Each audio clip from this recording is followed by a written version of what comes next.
پڑھ چکی اور نوٹ بھی کروا چکا ہوں میں۔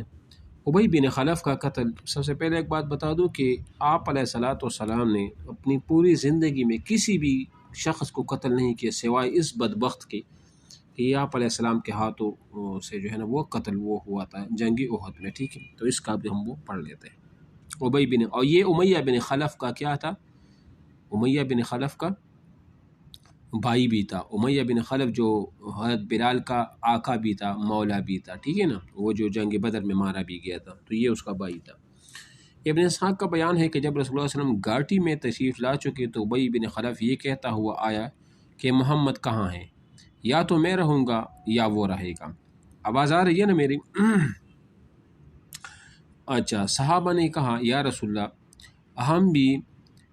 ہم میں سے کوئی اس پر حملہ کرے۔ رسول اللہ صلی اللہ علیہ وسلم فرمایا اسے آنے دو۔ جب قریب آیا تو رسول اللہ صلی اللہ علیہ وسلم نے حارث بن سما سے ایک چھوٹا سا نیزہ لیا۔ اس کو نوٹ کر لے، میں بار بار جو کہتا ہوں نا کہ نوٹ کرو، اس کو نوٹ کیا کرے۔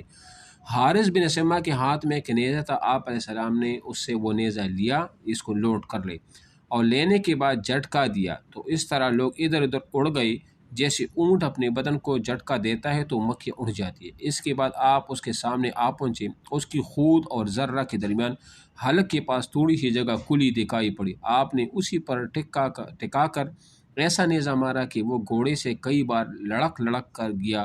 جب قریش کے پاس گیا، درہانے کی گردن میں کوئی بڑی خراش نہ تھی، البتہ خون بند تھا اور بہتا نہ تھا، تو کہنے لگا مجھے واللہ محمد نے قتل کر دیا۔ لوگوں نے کہا خدا کی قسم تم نے دل چھوڑ دیا ہے، ورنہ تمہیں واللہ کوئی خاص چوٹ نہیں ہے۔ اس نے کہا وہ مکے میں مجھ سے کہہ چکا تھا کہ میں تمہیں قتل کروں گا، اس سے خدا کی قسم اگر وہ مجھ پر تھوک دیتا تو بھی میری جان چلی جاتی۔ بالآخر اللہ کا یہ دشمن مکہ واپس ہوتے ہوئے مقام صرف پہنچ کر مر گیا۔ ابو الاسود نے حضرت عروہ سے روایت کی ہے کہ یہ بیل کی طرح آواز نکالتا تھا اور کہتا تھا اس ذات کی قسم جس کے ہاتھ میں میری جان ہے، جو تکلیف مجھے ہے نا، اگر وہ ذی المجاز کے سارے باشندوں کو ہوتی تو وہ سب کے سب مر جاتے۔ مطلب اتنی تکلیف اس کو ہو رہی تھی لیکن کسی کو محسوس نہیں ہو رہا تھا۔ حضرت طلحہ جی اچھا، حضرت طلحہ نبی علیہ الصلوۃ والسلام کو اٹھاتے ہیں پہاڑ کی طرف۔ وہ نبی علیہ الصلوۃ والسلام کی واپسی کے دوران ایک چٹان آ گئی، آپ علیہ السلام نے اس پر چڑھنے کی کوشش کی مگر چڑھ نہ سکے، کیونکہ ایک تو آپ کا بدن بھاری ہو چکا تھا، دوسری آپ نے دوہری ذرہ وہ پہن وہ رکھی تھی۔ تو یہ میں بار بار کہتا ہوں کہ وہ کون سی جنگ تھی جس میں آپ علیہ السلام نے 2 ذرہیں پہن رکھی تھی؟ وہ جنگ احد میں تھی، ٹھیک نا۔ اور پھر آپ کو سخت چوٹی بھی آئی تھی، یہ سوال آیا بھی تھا ایک دفعہ کہ وہ کون سی جنگ میں آپ علیہ السلام 2 ذرہیں پہن رکھی، تو وہ جنگ احد تھی۔ لہٰذا طلحہ بن عبید اللہ نیچے بیٹھ گئے اور آپ کو کندھوں پر اٹھا کر کھڑے ہو گئے۔ اس طرح آپ چٹان پر پہنچ گئے۔ آپ نے فرمایا طلحہ نے جنت واجب کر لی۔ مشرکین کا آخری حملہ۔ جب رسول اللہ صلی اللہ علیہ وسلم گھاٹی کے اندر اپنی قیامگاہ پر پہنچ گئے تو مشرکین نے مسلمانوں کو زخم پہنچانے کی آخری کوشش کی۔ ابن اسحاق کا بیان ہے، یہ جو ابن اسحاق آتا ہے نا، یہ وہ سیرت کی پہلی کتاب ہے جو ابھی تقریباً ناپید ہو چکی ہے، اور اسی کی اقتباسات ابن حشام میں موجود ہیں۔ تو یہ کہتے ہیں کہ ابن اسحاق کا بیان ہے کہ اس اثناء میں کہ رسول اللہ صلی اللہ علیہ وسلم گھاٹی کے اندر تشریف فرماتے، ابو سفیان اور خالد بن ولید کی قیادت میں مشرکین کے ایک دستہ چڑھ آیا۔ رسول اللہ صلی اللہ علیہ وسلم نے دعا فرمائی کہ اے اللہ یہ ہم سے اوپر نہ جانے پائے۔ پھر حضرت عمر بن خطاب مہاجرین کی ایک جماعت نے لڑ کر انہیں پہاڑ سے نیچے اترنے پر مجبور کر دیا۔ معاذی اموی کا بیان ہے کہ مشرکین پہاڑ پر چڑھ آئے تو رسول اللہ صلی اللہ علیہ وسلم نے حساس سے فرمایا ان کے حوصلے پس کرو، یعنی انہیں پیچھے دھکیل دو۔ انہوں نے کہا میں تنہا ان کے حوصلے کیسے پس کروں؟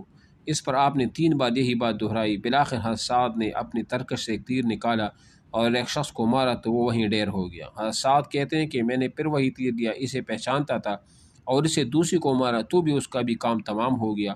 اس کے بعد پھر تیر لیا، اسے پہچانتا تھا، اس سے ایک تیسری کو مارا تو اس کی بھی جان جاتی رہی۔ اس کے بعد مشرکین نیچے اتر گئے، میں نے کہا یہ مبارک تیر ہے، پھر میں نے اسے اپنے ترکش میں رکھ لیا۔ یہ تیر زندگی بھر حساد کے پاس رہا اور اس کے بعد ان کی اولاد کے پاس بھی وہ رہا۔ شہداء کا مسئلہ، یعنی بعد میں جب مسلمان شہداء کا جو مسئلہ بنایا گیا تھا نا، وہ بتا رہے ہیں۔ یہ آخری حملہ تھا جو مشرکین نبی صلی اللہ علیہ وسلم کے خلاف کیا تھا، چونکہ انہیں آپ کے انجام کا صحیح علم نہ تھا بلکہ آپ کی شہادت کا تقریباً یقین تھا، اس لیے انہوں نے اپنے کیمپ کی طرف پلٹ کر مکہ واپسی کی تیاری وہ شروع کر دی۔ کچھ مشرک مرد اور عورتیں مسلمان شہداء کی مسلح میں مشغول ہو گئے، یعنی شہیدوں کی شرمگاہیں، کان، ناک وغیرہ کاٹ لیے، پیٹ چیر دی۔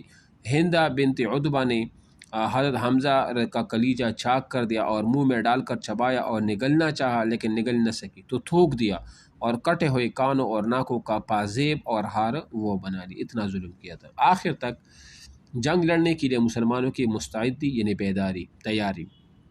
پھر اس آخری وقت میں دو ایسے واقعات پیش آئے جن سے یہ اندازہ لگانا مشکل نہیں کہ جان بازوں اور سرفروش مسلمان آخر تک جنگ لڑنے کے لیے کس قدر مستعد تھے، یعنی تیار تھے، اور اللہ کی راہ میں جان دینے کا کیسا ولولہ خیز جذبہ رکھتے تھے۔ حضرت کعب بن مالک کا بیان ہے کہ میں ان مسلمانوں میں تھا جو گھاٹی سے باہر آئے تھے۔ میں نے دیکھا کہ مشرکین کے ہاتھوں میں مسلمان شہداء کا مسلح کیا جا رہا ہے تو رک گیا۔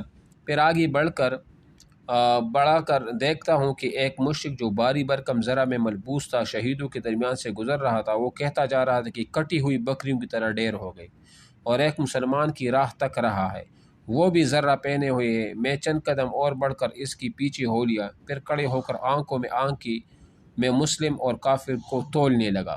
محسوس ہوا کہ کافر اپنی ڈیل ڈول اور ساز و سامان دونوں لحاظ سے بہتر ہے۔